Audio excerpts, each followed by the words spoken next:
మన తెలుగువారి కొత్త సంవత్సరం స్పెషల్ ఉగాది పచ్చడి అందరం చేసుకుంటాం కదా. అయితే కాలక్రమేణా ఒక్కొక్కరం ఒక్కొక్కలా చేసుకుంటున్నాం.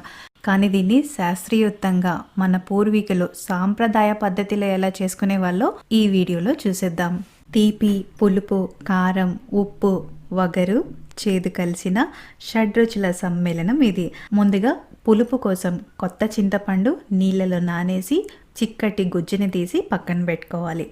తర్వాత కారం కోసం మిరియాలు, ఉప్పు అంటే ప్లెయిన్ ఉప్పు కాకుండా కల్లుప్పు వేసి వీటిని దంచి పక్కన పెట్టుకోండి. ఇప్పుడు ఇంకో పెద్ద గిన్నెని తీసుకొని ఇందులో తీపి కోసం కొత్త బెల్లం తురుముని వేసుకోవాలి.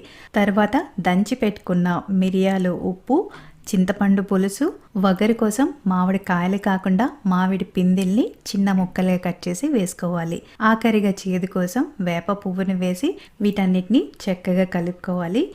ఈ పచ్చడి